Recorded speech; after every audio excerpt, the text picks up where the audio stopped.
플랜트 패러독스.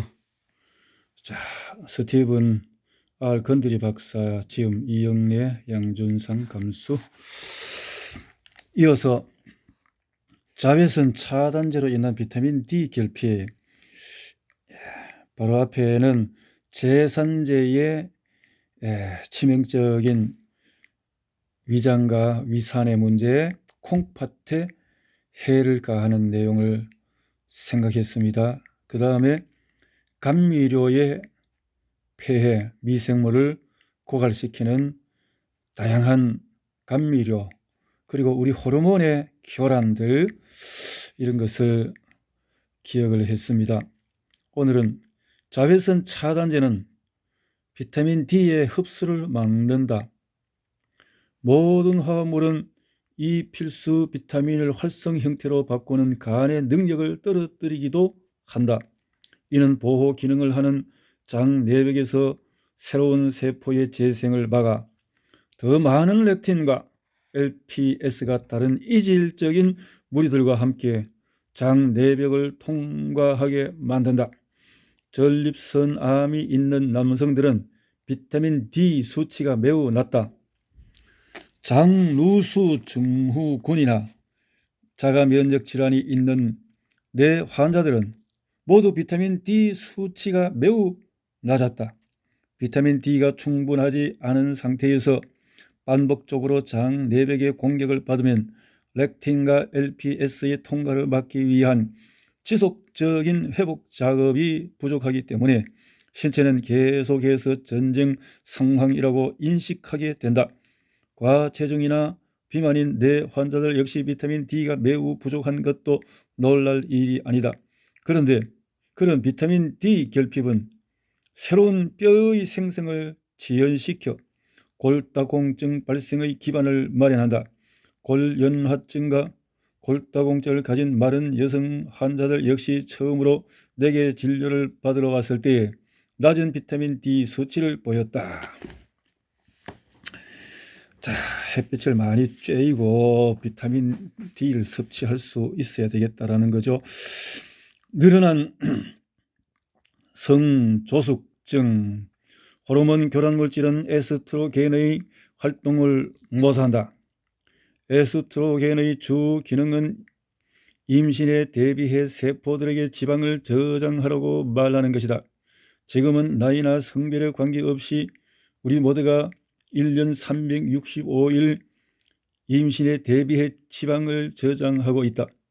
여자아이들이 8살에 사춘기를 맞거나 남성들이 여성형 유방이나 출산 직전처럼 보이는 배를 가지고 있는 것이 이상하지 않은가?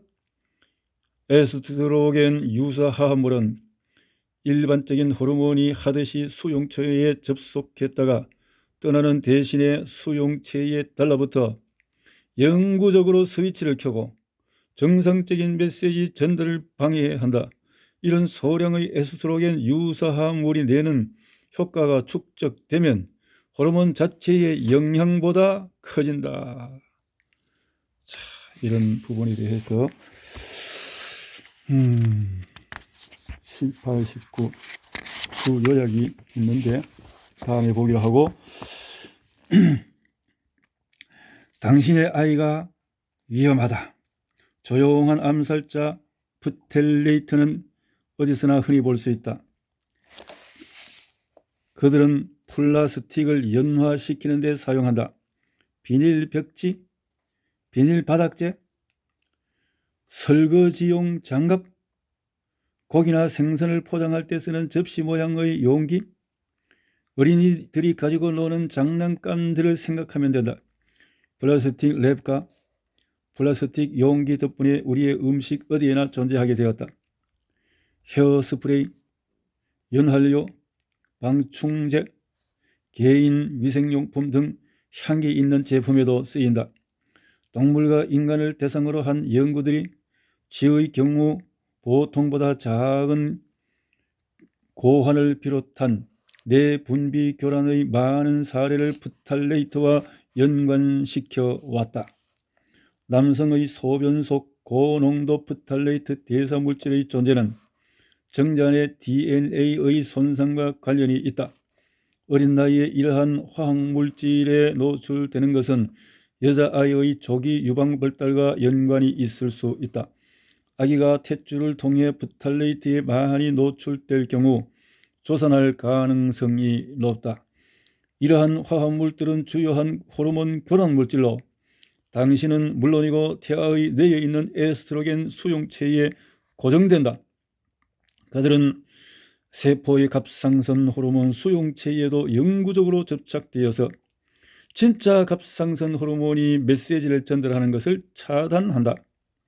제트웨이, 역객기와 터미널 건물에 있는 승강용 통로가 막혀있는 비행기를 생각해 보라. 유럽, 캐나다, 중국에서 이런 계열의 화학물질들이 이 식품에 얼마나 많이 포함되어 있는지 규명하기 위해 많은 연구가 이루어졌다. 하지만 미국에서 첫 연구가 시작된 것은 2013년에 이르러서였다.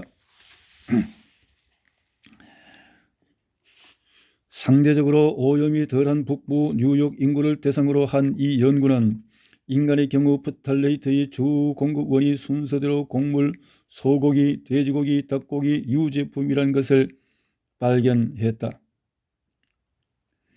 피곤을 느끼고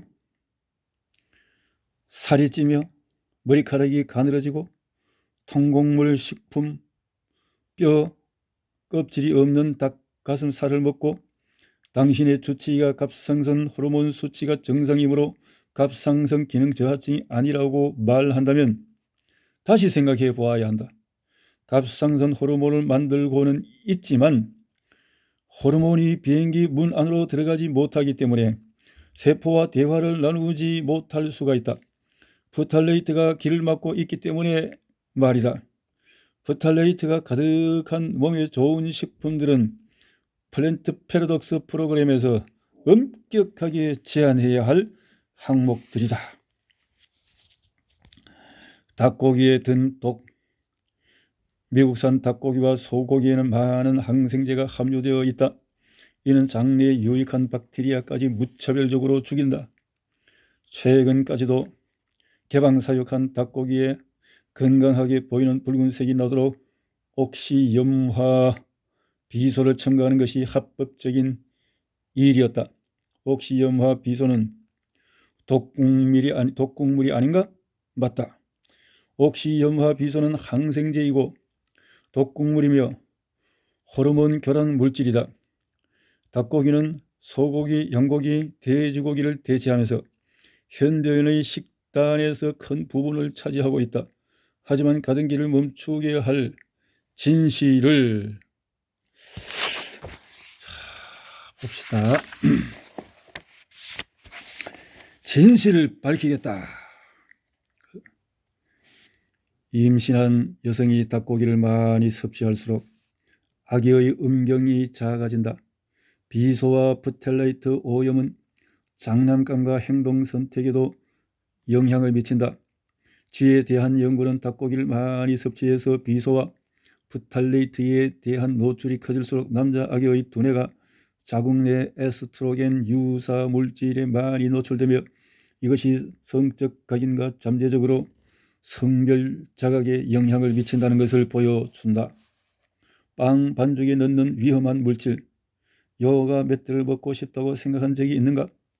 인조 가죽 제품, 카페 및 깔개, 요가 매트를 제조할 때 발포제로 사용되는 아조디카본 아미드라는 내분비 교란 물질은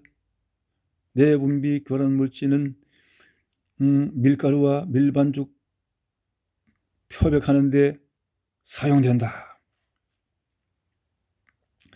미국의 맥도날드, 버거킹 등 패스트푸드 식당은 일부 혹은 모든 빵 제품에 이 물질을 사용한다. 유럽과 오스트레일리아에서 빵에 사용하는 것을 금지하고 있으며 미국은 서브웨이가 자발적으로 제품에 사용하지 않고 있다. 아조디카본 아미드 노출은 전식과 알레르기를 유발하며 특히 가열될 경우에는 면역 기능을 억제하기도 하는 것으로 나타났다. 게다가 이 화학물질은 글루텐을 개개의 단백질과 글리아딘 응집소로 분해해 즉각적인 자극을 유발하는 것으로 알려졌다. 내분비 교란 물질, 이런 다양한 내분비 교란 물질에 대해서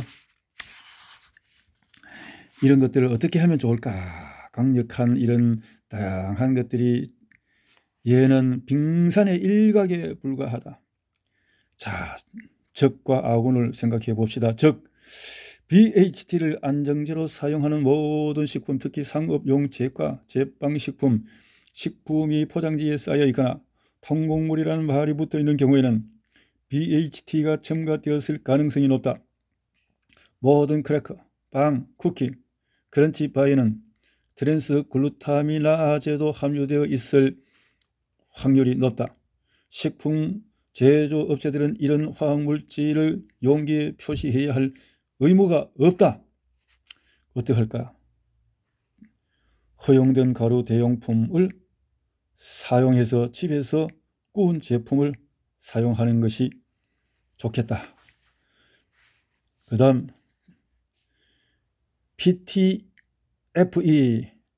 플리테트라 플루오로에틸렌, PFOA를 비롯해 눌어붙지 않는 치사도구, 얼룩이 지지 않는 옷감, 카펫에 사용되는 그와 유사한 제품들, 이런 것들이 문제가 되는데, 친화적인 것은 전통적인 치사도구나 T8, 아모레, 클리나 등의 제조사가 내놓는 PTFE나 PFOA를 함유하지 않은 것으로 인증받은 세라믹 코팅 제품을 이용하라. 그렇군요. 즉, BPA 플라스틱으로 만들어진 용기, 이런 것을 친화적인 대용품으로 반응성이 없는 유리나 스테인리스 스틸 용기에 담긴 제품을 사라. 통조림 식품의 경우 BPA가 없는 캔에 담긴 것만 구입하라. 일부 병에 담긴 물은 BPA가 없는 플라스틱에 담겨 있다. 하지만 이러한 플라스틱이 더 안전하다는 데는 논란의 여지가 있다. 물에 다시 들어갔을 때를 생각한다면 BPS는 BPA보다 더 큰 문제가 크지는 않더라도 BPA가 유발하는 것과 같은 문제를 일으키는 것으로 밝혀졌다. 스테인리스 스틸이나 유리 물병을 구입하고 수돗물이나 정수된 물을 이용하라. 적은 플라스틱 랩과 플라스틱 봉지에 대해서는 친화적인 대용품으로 옛날 스타일의 파라핀지나 재사용 가능한 샌드위치 봉지가 좋다. 또 적은 BPA를 함유하고 있을 수도 아닐 수도 있는 매장이나 은행의 감열지 영수증, 이런 것은 친화적인 대용품으로 명세서를 이메일로 보내도록 한다. 반품을 대비해서 매장의 영수증이 필요한 경우에 직원에게 봉지에 담아달라고 요청한다. 젓가락을 이용해서 영수증을 꺼내거나 스마트폰으로 영수증을 촬영한 뒤 제거하라. 영수증을 자주 만져야 하는 판매자의 경우 BPA가 없는 종이로 바꾸도록 하라. 적은 메틸파라빈과 같은 파라벤이 든 자외선 차단제, 활성제가 산화티타늄이 아닌 모든 자외선 차단제를 피하라. 친화적인 대용품, 환경보호그룹 웹사이트에 파라벤이 없는 제품이 소개되어 있다. 또 적 파라벤이 든 화장품, 이런 것은 대용품으로 EWG는 파라벤이 없는 6만 2천 가지 이상의 화장품에 대한 데이터베이스를 가지고 있다. 또 적은 파라벤이나 알루미늄을 함유한 채취 제거제와 발한 억제제에 대해서는 친화적인 대용품으로 EWG는 채취 제거제와 발한 억제제를 분석, 평가해 두고 있다라는 것. 트리클로산이 들어있는 손세정제와 모든 항균 비누, 이들이 건강에 미치는 위협이 아니더라도 그런 제품을 사용할 필요가 없다. 비누와 더운 물이면 족하다. 또 적은 트리클로산과 그 사촌이라 할 수 있는 트리클로반이 들어있는 치약, 이런 화학물질이 들어있는 개인 위생용품의 목록은 확인하고 피하라. 친화적인 대용품 제이슨 페이스네이처럴 디저트 에센스 트레이더조 등등등등, 이런 치약은 트리클로산이나 SLS를 함유하지 않는다. 내추럴, 천연으로 지금 우리 한국의 좋은 회사들의, 특히 네트워크 회사의 좋은 제품들이 많죠. 생각하면 좋겠습니다. 자, 결합물질 6, GMO 식품과 제초제에 대해서. 제초제, 살충제, 농약은 살생물제의 다른 형태다. 제초제는 잡초를 죽여 농산물이 다른 종, 물, 영양분을 두고 경쟁하는 일이 없이 자라게 한다.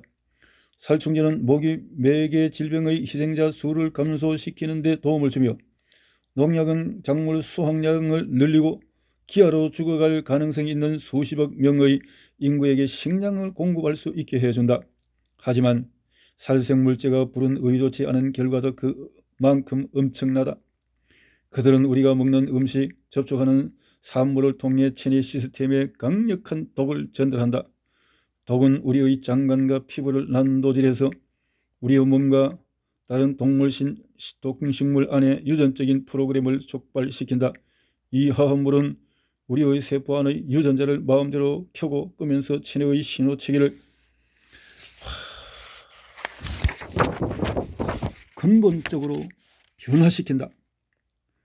엔리스트, 다우케미칼, 몬산토가 만든 제초제 라운드업에는 이런 E, 4D 고엽제 성분의 이런 것들이 글리포세이트가 함유되어 있다. 이 주요한 결합물질의 흔적은 곡물과 콩을 먹여 기른 동물의 고기와 젖, 그것들로 만들어진 제품에도 발견된다. 단기적인 연구들은 곡물과 콩 속에 잔류한 라운드업 성분이 인간에게 해를 끼치지 않는다고 말했다. 우리에게는 식힘산 경로, 즉 라운드업이 잡초를 무력화시켜서 죽음에 이르게 하는 데 사용하는 식물 경로가 없기 때문에 말이다. 결과적으로 FDA는 라운드업을 안전하다고 승인했다. 그렇다면 무엇이 문제일까? 첫째, GMO 식물은 우리의 바코드 스캐너가 이질적이라고 인식하는 렉틴을 생성시켜서 그것을 먹었을 때 염증 반응을 일으키게 만든다. 둘째, 라운드업이 GMO 작물에 뿌려지면 작물 근처의 잡초는 말라 죽는 반면에 이 작물은 화학적 맹습을 견딘다. 그렇지만 산업 농가들은 GMO가 아닌 작물에도 건조제 역할을 하도록 주기적으로 라운드업을 뿌린다. 밀, 옥수수, 대두, 콩, 카놀라가 바싹 말라 죽으면 이들을 정해진 일정에 따라 쉽게 수확해서 시간과 돈을 절약할 수 있다. 수확된 곡물을 가공하기 전에 라운드업을 씻어낼 것이란 순진한 생각을 하는가? 글리포세이트는 곡물과 콩에 남아있고 사료로 가축에게 공급되어 그들의 고기와 젖에 섞인다. 우리는 그것을 먹고 마시게 되는 것이다. 산업농이 기르는 동물에게 먹이는 모든 곡물과 콩 역시 GMO이다. 이런 변형된 유전자는 이 동물의 고기에서만이 아니라 젖을 물리는 어미들의 우유와 새끼들의 제대혈에도 발견된다. 더 심각한 것은 GMO가 아닌 모든 곡물과 콩에도 수확기에 라운드업을 사용하기 때문에 이들 몸에 좋은 식품을 통해 당신이 살충제를 섭취하게 된다는 점이다. 이름만 몸에 좋은 것이지 실제로는 안 그렇다 이 말이죠. 자, 과거에는 가공 중에 벗겨진 곡물의 외피를 요즘은 통곡물의 영양을 위해 남겨두기 때문이다. 이후에 라운드업은 당신의 장으로 들어가 심각한 손상을 일으킨다. 식물과 마찬가지로 장내 박테리아는 식힘상 경로를 이용한다. 트립토산, 트립토판, 티로신, 페닐알라닌이라는 세 가지 필수 아미노산을 만들기 위해서이다. 동물에게는 이런 경로가 없기 때문에 이런 필수 아미노산의 유일한 공급원은 장내 미생물이다. 트립토판과 페닐알라닌은 세로토닌을 만들고 티로신과 페닐알라닌은 갑상선 호르몬 생성에 꼭 필요하다. 하지만 GMO 식품이나 전형적인 방법으로 길러졌으나 라운드업을 뿌려 수확한 식품을 먹으면 식힘산 경로가 막히고 우리의 장내 박테리아는 이 필수 아미노산들을 생성할 수 없다. 통곡물을 먹는 마른 몸의 여성 환자들이 항우울제와 갑상선 약을 복용하는 이유가 궁금하지 않은가? 통곡물 대두콩에 들어있는 글리포세이트가 이 여성들이 가진 세로토닌과 티로신 생성 가능성을 해쳤던 것이다. 이는 식힘산 경로를 마비시키고 필수 아미노산의 공급을 방해하고 좋은 미생물을 사멸시켜 장내 미생물의 조성을 바꾼다. 우리의 정상적인 장내 미생물들은 글루텐을 먹도록 진화했다. 살충제가 뿌려진 글루텐 함유 식품, 대두콩을 먹음으로써 이들 미생물을 죽이면 우리는 글루텐의 해악을 줄이는 주된 방어병을 갑자기 잃게 된다. 즉, 당신도 글루텐에 민감해지는 것이다. 게다가 살충제는 글루텐과 결합해서 글루텐을 항원성으로 면역 반응을 유발할 수 있도록 만든다. 글루텐 자체에 민감하지 않은 사람들의 경우에도 말이다. 아직 끝나지 않았다. 라운드업은 비타민 D를 당신의 몸이 콜레스테롤 재활용에 사용할 수 있는 형태로 전환시키는 주요 간 효소를 마비시킨다. 라운드업이 콜레스테롤 수치를 크게 높일 수 있다는 뜻이다. 비타민 D는 손상되어 있는 장 내벽의 보수를 촉진하는 데에도 필요한데 말이다.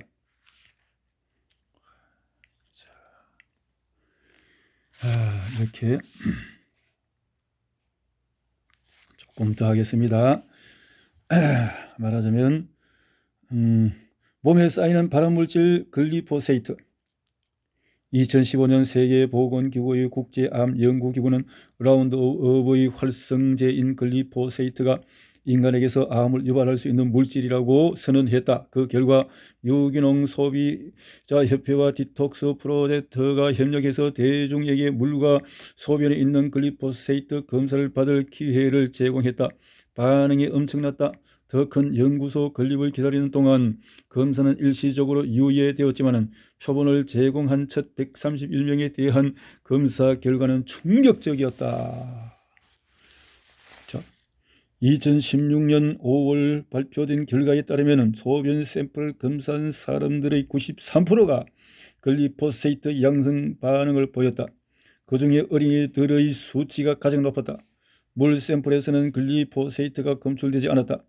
검사 프로그램의 주최자들은 대중에게 글리포세이트의 위험성을 알릴 뿐 아니라 환경보건국을 설득해 이 화학물질의 금지를 설득하고자 했다. FDA는 향후 대두, 옥수수, 우유, 달걀과 같은 식품의 검사를 시작할 것이라고 발표했다. 글리포세이트와 GMO 대용품으로 뭐가 있을까? 적은 라운드업과 유사한 제품들이 있는데, 자, 친화적인 좋은 것은 백식초와 소금 한 컵, 액상식기 세척용, 비누 한 스푼을 섞는다. 이 혼합물을 잡초에 뿌린다. 백식초 대신 레몬 주스를 사용하거나 소금 대신 황산 마그네슘을 사용할 수도 있다. 제초가 된다 이 말이죠. 소금과 백식초와 이런 것으로 친화적인 유기농 식품이 좋다. GMO 식품 대신에 이렇게 우리 몸을 관리해야 되겠습니다.